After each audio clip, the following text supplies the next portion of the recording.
మనం చాలా మంది చూస్తూ ఉంటాం ఏంటంటే దేవుడిని నిద్రలేస్తూ ఉంటారు దేవుడిని.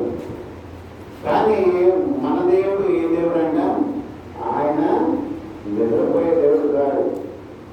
దేవుడు ఆయన నీ పాదము త్రుటిల్లేడు, నిన్ను కాపాడేవాడు కొడుకుడు.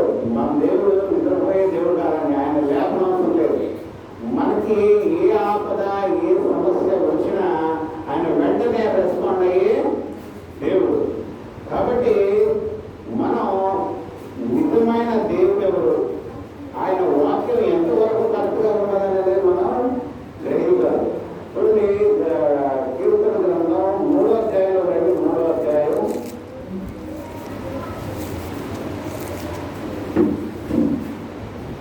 ఫస్ట్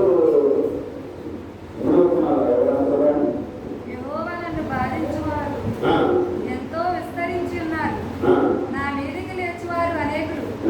దేవుని వలన అతనికి రక్షణ ఏమీ దొరకదని నన్ను గూర్చి చెప్పువారు అనేకులు. యెహోవా నీవే నాకు కేడముగాను, నీవే నాకు అతిశయస్పందముగాను, నా తల ఎత్తువాడవుగాను ఉన్నావు. చూడండి, దావీదు శత్రువుల చేతులు ఇబ్బంది పడ్డాడు. తర్వాత తన వాళ్ళు కూడా తనకి వ్యతిరేకం అయిపోయారు. తన వాళ్ళు తనకి వ్యతిరేకం అయినప్పుడు చాలా బాధతో దావీదు చెప్తున్న ఒక కీర్తన ఏమంటాడు, యెహోవా నన్ను బాధించేవారు ఎంతో విస్తరించి ఉన్నారు, నా మీద లేచువారు అనేకులు అతనికి శత్రువులు అయిపోయాడు. ఎందుకంటే అతను రాజయ్యాడు. రాజవ్వడం వలన అతను చాలా ఆస్తి అంతస్తులన్నీ సంపాదించుకున్నాడు. కానీ అంతకంటే ఎక్కువ అతనికి శత్రువులు ఎక్కువైపోయారు. అతని సొంత వాడు కూడా అతనికి శత్రువులు అయ్యారు. అయినప్పుడు దావీదు ఎంతో బాధతో చెప్తున్నాడు ఈ వాక్యం. ఏమన్నాడు, నన్ను గురించి చెప్పువారు అనేకులు, యెహోవా నీవే నాకు కేడముగా ఉన్నావు, నీవే నాకు అతిశయస్పందముగాను, నా తల ఎత్తువాడవుగాను ఉన్నావు. ఏమని అంటున్నారంటే, ఈ రోజుల్లో చాలా వరకు మీరు కూడా ఏమంటారు, అరే యేసు ప్రభు నమ్ముతున్నావు, నువ్వు ఏం చేస్తాడు నీ యేసు ప్రభు నమ్ముకుంటే మీకు ఏం చేశాడు అని చాలా మంది అడుగుతూ ఉంటారు. మీ దేవుడు మీకు ఏం చేశాడు, మీ దేవుడు వల్ల మీకు ఏమి మీకు రక్షణ దొరుకుతుంది అని చాలా మంది అడుగుతూ ఉంటారు. అయితే అటువంటి వారికి బైబిల్ వాక్యమే సమాధానం చెప్తుంది. నేను చెప్తాను కాదు, బైబిల్ వాక్యమే సమాధానం చెప్తుంది. ఏంటంటే, నా వలనే రక్షణ, నా వలనే మీకు ఆదరణ, నా వలనే మీకు సమస్తము జరుగుతాయి, నేను మీకు తల ఎత్తు వాళ్ళకు నేనే అని దేవుడు వాక్యరీతిగా సమాధానం ఇస్తున్నాడు. అదేంటో ఒకసారి చూద్దాం. ఆ ఎస్తేరు గ్రంథం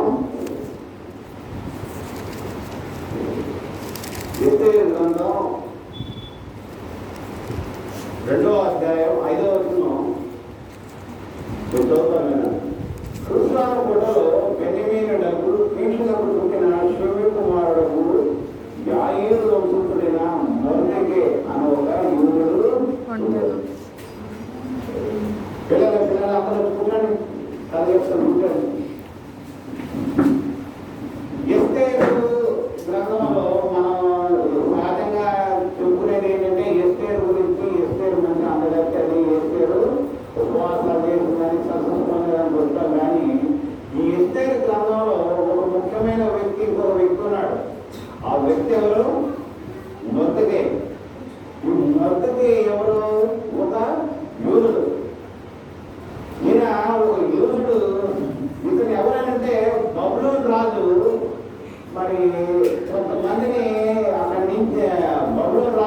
చేస్తాడంటే వచ్చి కొంతమందిని బానిసలుగా పట్టుకుపోతాడు. కూర్చోడు అలవలేదు. బబులోను రాజు యెరూషలేము మీదకి వచ్చి దాడి చేసి ఏం చేస్తాడు, అక్కడ ఉండే కోటలో ఉన్న ధనం ధాన్యం అని పట్టుకుని వెళ్ళిపోతాడు. అలాగే కొంతమందిని బానిసలుగా కూడా పట్టుకుని వెళ్ళిపోతాడు. అలా బానిసలుగా తీసుకెళ్లిన వారిలో ఈ యొక్క యూదుడైన మొర్దెకై అనే వ్యక్తి కూడా ఉన్నాడు. ఈ మొర్దెకై యూదుడు కాబట్టి ఇతను ఏం చేసేవాడు, దేవునికే సాగిలపడేవాడు, దేవునికే మొక్కేవాడు, కానీ ఇతరులకు ఎవరికి మొక్కేవాడు కాదు. అంటే ఆ రోజుల్లో ఏంటంటే రాజులు కానీ సేనాధిపతులు కానీ సర్వసైన్యాధిపతులకు కానీ సాష్టాంగ నమస్కారం చేసేవాడు, లేకపోతే తల వచ్చి నమస్కారం చెప్పేవాడు. అయితే ఈ మొర్దెకై ఎవరు, ఒక యూదుడు. అతను ఒక మామూలు ఆర్డినరీ మ్యాన్. ఒక ఆర్డినరీ మ్యాన్ అయినా కూడా ఇతను ఏం చేసేవాడంట, తల దించి నమస్కారం చెప్పేవాడు కాదు. ఆయన ఏమనేవాడంటే, నేను నా దేవుడికి తప్ప నేను ఎవరికి తల వంతున్నా. చాలా పవర్ఫుల్ మ్యాన్ ఈ మొర్దెకై ఒక ఆర్డినరీ మ్యానే, కానీ ఆయన ఏం చేసేవాడంటే, ఆయన నా దేవుడికే నేను తల ఉంచుతాను, కానీ నేను ఎవరికి నేను తల వంతను, ఎవరికి నేను మొక్కను, ఎవరికి నేను నమస్కారం చేయను అని ఫిక్స్ అయిపోయాడు. ఆయన ఎవరికి చేయడు. అటువంటి పరిస్థితుల్లో ఉన్నప్పుడు ఏం జరిగిందంటే చూడండి, ఇదే యెషయా గ్రంథం 3వ అధ్యాయంలో చూడండి. రాజైన అహష్వేరోషుడు హమ్మెదాతా కుమారుడు అగన్యుడైన హామాను ఘనపరిచి వారిని హెచ్చించి వాని పేరు దగ్గర ఉన్న అధిపతులందరికంటే ఎత్తుగా ఉంచాను. అయితే ఆ యొక్క రాజ్యంలో ఒక సేనాధిపతి ఉంటే హామాన్ అనే ఒక వ్యక్తి ఉన్నాడు. ఆ హామాన్ని ఏం చేశాడంటే రాజు ఘనపరిచాడు. అతను ఇదిగో మీకు అధికారం ఇస్తున్నాను, పవర్ఫుల్ మీకు పవర్ ఇస్తున్నానని చెప్పి ఆ రోజులు ఏం చేసేవాడంటే ఒక ఉపరం తొడిగేవాడు. ఒక ఉపరం తొడిగితే ఆ ఉపరం అన్నదంటే ఆయనకి ఏంటంటే రాజు తర్వాత అతనికి చాలా శక్తివంతమైన పవర్ ఉండేది. కాబట్టి అతను ఏమైనా చేయగలడు. అటువంటి పవర్ఫుల్గా ఉన్నప్పుడు ఇతను తిరుగుతున్నప్పుడు ప్రజలందరూ ఎవరికి హామా తిరుగుతుంటే ప్రతి ఒక్కరు వంగి నమస్కారం చేసేవాడు. కానీ ఈ మొర్దెకై ఏం చేసేవాడు అంట, ఎవరికి నమస్కారం చేసేవాడు కాదు. ఎందుకు నమస్కారం చేసేవాడు కాదు అంటే ఇతని దృష్టి ఏంటి, నేను నా దేవుడికి ఎదుటే నేను తల ఉంచుతాను, నా దేవుడికి నేను నమస్కారం చేస్తానని ఒక అభిప్రాయం మీద ఉండేవాడు మొర్దెకై. ఇలాగా అభిప్రాయం మీద ఉన్నప్పుడు ఈ హామాను దృష్టిలో ఈ మొర్దెకై పడ్డాడు. ప్రజలు కూడా చెప్పాడు, బాబు నువ్వు ఈ రాజ్యంలో అందరూ తల వంచి నీకు నమస్కారం చెప్తున్నారు, నేను కనపడుతున్నారు, కానీ ఒకే ఒక వ్యక్తి మాత్రం నిన్ను చూసి నమస్కారం చేయట్లేదు, నీకు భయపడటలేదు, నీకు వ్యతిరేకంగా ఆయన ఉంటున్నారు. ఆ వ్యక్తి ఎవరంటే మొర్దెకై. అప్పుడు ఈ హామాన్ అనే వ్యక్తికి ఈ మొర్దెకై మీద ద్వేషం పెంచుకున్నాడు. చూడండి, ఒక వ్యక్తి మీద ఇంకొక వ్యక్తి అహంకారం చూస్తే ఏమవుతుంది, ఆ అహంకారం కానీ ఈర్ష కానీ అసూయ కానీ అతన్నే నాశనం చేస్తాయి, కానీ దేవుడు నమ్ముకున్న వాడికి అవి ఏమీ చేయవు. ఈ యొక్క నేను చెప్పబోయే కథలో అదే జరిగింది. ఏం జరిగింది ఇక్కడ, హామాన్ అనే వ్యక్తి మొర్దెకై నమస్కారం చేయట్లేదు, నన్ను కనపడట్లేదు, నన్ను మహనపడట్లేదు అని చెప్పి వేషం పెంచుకున్నాడు. వేషం పెంచుకునే రాజు దగ్గరికి వెళ్ళాడు. చూడండి, అదే అధ్యాయంలో చూద్దాం.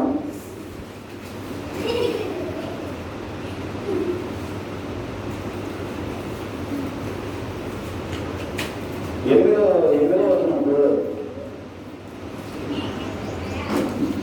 3వ అధ్యాయం 8వ వచనంలో ఏమని అంటారంటే, అంతటా రాజుతోటి చెప్తున్నాడు ఏమని, మీ రాజ్య మన రాజ్యంలో కొంతమంది జనం ఉన్నారు. వాళ్ళు ఏంటంటే మన రాజ్యాన్ని ఏవైతే చేస్తున్నామో వాళ్ళు పాటించకపోగా వాళ్ళు ఏంటంటే మనకు వ్యతిరేకంగా ఉంటున్నారు. అంటే ఇతను చెప్తున్నది ఏంటి, ఇండైరెక్ట్ గా యూదులను గురించి అతను రాజుతో చెప్తున్నాడు. అయ్యా, ఈ యూదులు కొంతమంది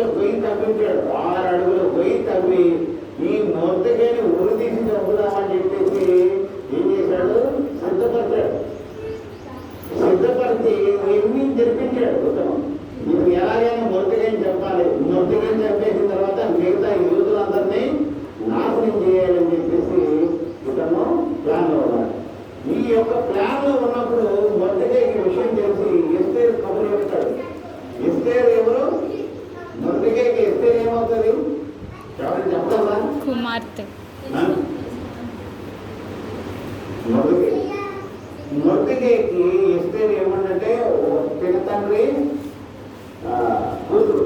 అయితే ఆ చిన్నప్పటి నుంచి ఆ పిల్లల్ని గారాభంగా చూసుకునేవాడు. మొదటికే తల్లిదండ్రులు చచ్చిపోయిన తర్వాత ఆ ఎస్తేరు ఏం చేశాడు, తన దత్తం తీసుకుని తను పెంచుతూ ఉండేవాడు. అయితే కాబట్టి ఈ ఎస్తేరు ఎవరు, ఒక రాణి. అయితే మరి నేనేం చెప్తాడంటే మొదటికి నువ్వు ఎట్టి పరిస్థితుల్లోనూ నీ జాతి గురించి చెప్పక రాజుకి. ఎందుకంటే మన యూదులు కానీ మన జాతి గురించి తెలిస్తే మనల్ని రాజు తరిమేస్తాడు, చంపేస్తాడు. కాబట్టి మన జాతి గురించి చెప్పవద్దు అని చెప్తాడు మొదటికి.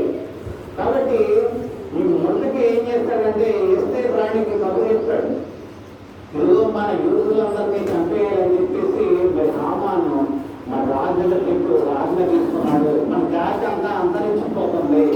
కాబట్టి దీని గురించి నువ్వు రాజుతో చెప్పి మాట్లాడి మన జాతిని కాపాడు, నీ తల్లిదండ్రుల వంశాన్ని నువ్వు కాపాడు చెప్తున్నాను. నువ్వు చేయగలిగితే చెయ్యి, ఒకవేళ నువ్వు చెయ్యలేకపోయినా నాకు సహాయం దేవుడు నాకు వేరే రూపంగా చూస్తాడు. చూడండి, మొదటికే ఉన్న విశ్వాసం చూడండి. ఇది ఎస్తేరు గ్రంథంలో మొదటికే గురించి మీరు బాగా చదవండి. చాలా మంచి విశ్వాసపరుడు, ఒక మంచి పవర్ఫుల్ మ్యాన్, ఒక ఆర్డినరీ మ్యాన్, ఒక మామూలు పేదవాడే అనుకోండి, ఒక పేదవాడే కానీ విశ్వాసంలో బలవంతుడు. ఆయన ఏమని చెప్తున్నాడు, నువ్వు రాణివి, నేను నిన్ను అడుగుతున్నాను, నువ్వు సహాయం చేయి. నువ్వు సహాయం చేయకపోయినా దేవుడు నాకు వేరే రూపంలో సహాయం చేస్తాడు. కాబట్టి నేను నీకు చెప్తున్నా, నీ వంశాన్ని నువ్వు కాపాడుకో, యూదుల వంశాన్ని కాపాడుకో అని చెప్పి ఎస్తేరు చెప్తాడు. అయితే ఎస్తేరు 3 రోజుల ఉపవాసం చెప్తారు. అయితే ఇవన్నీ జరగక ముందు ఏమైందంటే ఈ యొక్క రాజుని ఇద్దరు ద్వారపాలకులు చంపేయాలని ప్లాన్ చేస్తారు. ద్వారపాలకులు ఇద్దరు ఏం చేస్తారు, ఆ రాజుని చంపేయాలి అని ప్లాన్ చేసినప్పుడు ఈ యొక్క మొదటికే వింటాడు. ఏమని, ద్వారపాలకులు ఇద్దరు రాజుని చంపేయాలనుకుంటున్నారని తెలుసుకొని వెంటనే అతను ఏం చేస్తాడంటే ఎస్తేరు చెప్తాడు, ఇప్పుడు రాజుని చంపేయాలని ఇద్దరు ద్వారపాలకులు ప్లాన్ చేస్తున్నారు, కాబట్టి రాజును కాపాడుకోమని చెప్పినప్పుడు ఎస్తేరు ఏం చేస్తుంది, ఆ రాజును చెప్తుంది. అది వెంటనే ఆ ద్వారపాలకులు పట్టుకున్నప్పుడు అది నిజమని తెలుస్తుంది. ఏంటి, ఆ ద్వారపాలకులు రాజును చంపాలని అనుకున్నట్టుగా తెలుస్తుంది. వెంటనే రాజు ఏం చేస్తాడు, వాళ్ళిద్దరిని శిక్ష విధిస్తాడు. కానీ మరి రాజు ప్రాణం కాపాడిన మొదటికైతే మాత్రం ఏమి ఇవ్వలేదు, గిఫ్ట్ ఏమి ఇవ్వాల. ఒక రాజుకి ఏమైనా సాయం చేస్తే ఏం చేస్తారు రాజ్యంలో, రాజుకి ఏమైనా సాయం చేసేవనుకోండి, రాజు ఏం చేస్తాడు, గిఫ్ట్ ఇస్తాడు. గిఫ్ట్ కానీ సహాయం కానీ లేదా ఏమైనా కనపరచడం కానీ చేస్తాడు. కానీ ఈ యొక్క మొదటికి అంత గిఫ్ట్ కానీ అంత గౌరవం కానీ దక్కకూడదని మొదటికి రాజు ప్రాణాన్ని కాపాడదన్న విషయం రాజుకు తెలియకుండా ఏం చేశారు, దాన్ని సైలెన్స్ చేశారు. అంటే రాజుకు తెలియలేదు, రాజా ఇగో నీ ప్రాణం కాపాడింది మొదటికి అనే వ్యక్తి, అతను తెలియజేస్తేనే నీ ప్రాణాన్ని మేము కాపాడగలిగామన్న విషయం రాజుకి తెలియలేదు. మరి దక్కవలసిన గౌరవం మొదటికి దక్కలేదు. కానీ మొదటికే చూడండి, అతను దిగులు పడలేదు, అతను బాధపడలేదు. ఎందుకంటే అరే నేను ఇంత రాజు సహాయం చేశాను, మరి నాకు గౌరవం దక్కలేదు, నాకు ఏ వ్యక్తి ఇవ్వలేదు అని చెప్పేసి బాధపడలేదు. అతను మామూలుగానే ఉండిపోయాడు. అయితే జరిగింది ఏంటంటే, ఒక రోజు రాత్రి రాజు పడుకొని ఉన్నాడు. పడుకొని ఉండి అతను నిద్రపట్టకపోతే ఆ రాజ్యంలో జరిగేది ఏంటంటే ఉదయం నుంచి సాయంకాలం వరకు జరిగిన విషయాలన్నీ ఒక డైరీలో రాస్తారు. ఈ రోజు ఇదిగో రాజు పలానా తోటకి వెళ్ళాడు, పలానా వ్యక్తిని కలిపాడు, మంత్రి వెళ్ళాడు పలానా తోట, అక్కడ పలానా ప్రమాదం జరిగింది. ఇలాగా ఆ రాజ్యంలో జరుగుతున్న విషయాలు అన్ని ఒక డైరీలో రాస్తారు. ఆ డైరీలు రాసి ఏం చేయాలి, రాజుకి ఆ రాజుకి అప్పచెప్పాలి. అప్పుడు ఆ రాజ్యంలో ఏమేమి జరుగుతున్నాయో అన్ని విషయాలు ఏం చేస్తాడు, రాజు గ్రహిస్తాడు. గ్రహించి గ్రహించుకోవడానికి అని చెప్పి డైరీలో రాసి ఇస్తారు. అయితే ఇప్పుడు ఏం జరిగింది?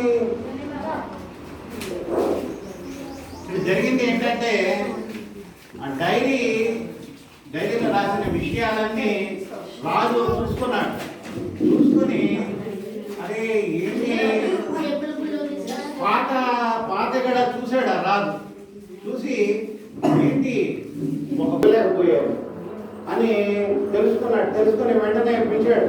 పిలిచి ఏంటి ఇద్దరు వ్యక్తులు నా ప్రాణం తీయాలని చూశాడు, అతను శిక్ష విధించాం, కానీ మరి నా ప్రాణం తీయడానికి చూడాలనుకున్నప్పుడు మరి ఆ విషయం మాకు తెలియజేసి నా ప్రాణం కాపాడాడు ఒక వ్యక్తి, అతనికి ఏం గిఫ్ట్ ఇచ్చారని అంటే వాళ్ళు ఏమన్నారు, అయ్యా ఏమి ఇవ్వలేదు. అదేంటి ఖరీదైన నా ప్రాణాన్ని కాపాడిన వ్యక్తిని మరి గౌరవించాలి కదా, సన్మానించాలి కదా అని చెప్పేసి ఇతను ఏం చేస్తాడంటే హామాన్ ఎవరు? హామాన్ అంటే ఎవరమ్మా? ఒకసారి చెప్పండి ఎవరైనా. హామాన్ హామాన్ అనే వ్యక్తి ఎవరు? చెప్పండి కదా. హామాన్ అంటే ఎవరు? హామాన్ అంటే ఆ రాజ్యంలో ఒక సర్వ సైన్యాధిపతి. ఆ సర్వ సైన్యాధిపతి ఏం చేశాడు? తనకి నమస్కారం చేయలేదని హామాన్ అనే వ్యక్తి మొర్దెకై మీద వ్యతిరేకంగా ఉన్నాడు, అతని నాశనం చేయాలని చూస్తున్నాడు.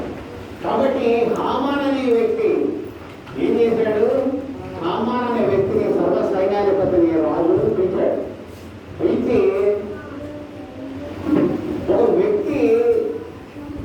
ఒక వ్యక్తిని కనపరచాలి, ఒక వ్యక్తిని గౌరవించాలంటే ఏం చేయాలి అని అడుగుతాడు.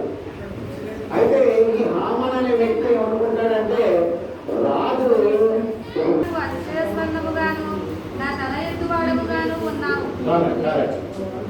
ఇక్కడ కీర్తన గ్రంథంలో ఏం చెప్తున్నాడు? యెహోవా నీవే నాకు ఏడముగాను నా తల ఎత్తు వాడవుగాను ఉన్నావు. అంటే ఈ కీర్తన భాగంలో దావీదు చాలా బాధతో చెప్పిన, చాలా అనుభవంతో చెప్పిన అతను మంచి మాట చెప్తున్నాడు, మంచి ఒక సాక్ష్యం ఇస్తున్నాడు. ఏమన్నాడు? ప్రభువా, ఇదిగో నన్ను బాధపరిచేవాడు చాలా మంది ఉన్నారు, అనేకులు ఉన్నారు, కానీ ప్రభువా నా తల ఎత్తువాడు నీవేనని చెప్తున్నాడు. అయితే ఇప్పుడు మనం చూసుకున్నాం కదా, ఇప్పుడు మన ఎస్తేరు గ్రంథంలో ఒక వ్యక్తి ఎలా ఉన్నాడు? దేవుని నమ్ముకున్నాడు కనుక తల ఎత్తుకుని తిరిగేవాడుగా ఉన్నాడు. మొదటికే ఎలా ఉన్నాడండి? మొదటికే ఒక ఆర్డరీ మ్యాన్ ఎలా ఉన్నాడు? తల ఎత్తుకొని ధైర్యంగా తిరుగుతున్నాడు. ఎందుకంటే దేవుడికి నేను తల వంచుతాను, మళ్ళీ ఎవరికి నేను తల వంచను, ఏ దేవుడికి మొక్కను, ఏ దేవతలకు మొక్కను, నేను నా దేవుడికే నేను మొక్కుతాను, నా దేవుడికి నేను కష్టంగా పడతాను. రాజు కూడా నేను తల వంచానని చెప్పి రాజు కూడా తల వంచేవాడు కాదు అతను. ఎందుకంటే ఆ రోజు సాష్టాంగ నమస్కారం చేయాలి. సాష్టాంగ నమస్కారం అతను చేయలేదు. ఒక్క నమస్కారం చేయలేదన్న ఉద్దేశంతో హామాన్ ఏం చేశాడు? ఇతను మొర్దెకైని చంపడమే కాకుండా మొత్తం యూదులందరినీ నాశనం చేయాలని ప్లాన్ చేశాడు. యూదులందరినీ చంపేయాలని చూశాడు. కానీ చూడండి, ప్రజల ఇతని మనుషులు దేవుని నమ్ముకున్న వాళ్ళని నాశనం చేయాలని చూసిన దేవుడు అతని పక్షాన ఉండి ఏం చేశాడు? ఆ వ్యక్తిని దేవుడు కనపరిచాడు. చూడండి, మొర్దెకై ఎవరు? ఒక మామూలు వ్యక్తే కదా. అతనికి దేవుడు ఒక గొప్ప కార్యం చేశాడు. ఏంటి? రాత్రి ఆ డైరీ చదవడం ఏంటి? రాజు డైరీ చదవడం ద్వారా మొర్దెకై నా ప్రాణాన్ని కాపాడని తెలుసుకోవడం. వెంటనే ఏం చేశాడు? రాజు మొర్దెకైని వెళ్ళి సన్మానించమని చెప్పాడు. హామాన్ ఏం చేశాడు? మొర్దెకైని చంపాలని చూశాడు. ఎవరైతే మొర్దెకై చంపాలని చూసుకున్నాడో అదే వ్యక్తి ఏం చేశాడు?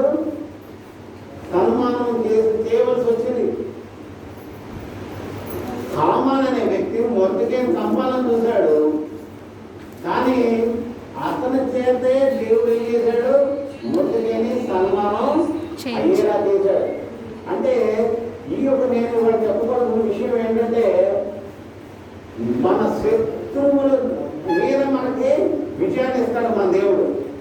అంటే ఈ లోకంలో మంది మన యేసు ప్రభువుని నమ్ముకున్నాం కాబట్టి మనకి అనేకులు విరోధంగా ఉంటారు. వీళ్ళ దేవుడు ఏం చేస్తాడు, వీళ్ళ దేవుడు రక్షణ ఇస్తాడా, వీళ్ళ దేవుడు ఏం చేస్తాడు అని ప్రశ్నించేవాళ్ళు అనేకులు. కానీ వీళ్ళందరికీ జవాబుగానే ఆనాడే మరి బైబిల్ గ్రంథంలో రాస్తున్నారు. ఏమని? నిన్ను పాలించు వాళ్ళు అనేకున్నా సరే నీ తల ఎత్తువాడను నేనే అని చెప్తున్నాడు దేవుడు. నేనే నీకు తేజముగా ఉంటాను, నేనే నీకు అభిప్రాయంగా ఉంటాను, నీ తల ఎత్తువాడను నేనే. తల ఎత్తుకొని జీవించడం ఏంటంటే అది ఒక ఆత్మగౌరవానికి సంబంధించింది. తల దించుకొని తిరుగుతున్నాడంటే ఏంటి? అతనిలో ఆత్మగౌరవం లేదు. ఒక వ్యక్తి తల ఎత్తుకొని ధైర్యంగా తిరుగుతున్నాడు అనుకోండి, ఆ వ్యక్తి ఆత్మగౌరవం కలిగిన వ్యక్తి. ఒక కాన్ఫిడెంట్ ఉన్నది అతనికి, ఒక గౌరవం ఉన్న వ్యక్తి. అలాగా తల ఎత్తుకొని తిరిగిన మొదటికి ఏమయ్యాడు? రాజు చేత ఘనపరచబడ్డాడు. అతను దేవుణ్ణి నమ్ముకున్నాడు. అతను శ్రమ ఇబ్బందులైన దేవుడు అతను ఏం చేశాడు? అతన్ని ఘనపరిచాడు. అర్థమైందండి? ఈ రోజు నేను చెప్తున్నది ఏంటంటే మన జీవితంలో కూడా శ్రమలు, ఇబ్బందులు, ఆటంకాలు అన్నీ వస్తాయి. దేవుణ్ణి నమ్ముకున్నప్పుడు మనకు శ్రమలు, ఇబ్బందులు, సమస్యలు అన్నీ వస్తాయి. కానీ దేవుడు ఏం చెప్తున్నాడంటే ఈ యొక్క ఎస్తేరు గ్రంథం ద్వారా ఏం చెప్తున్నాడంటే మృతికి చంపాలని చూశాడు, మృతికి యొక్క వంశాన్ని నాశనం చేయాలని చూసుకున్నాడు. కానీ దేవుడు ఏం చేశాడు?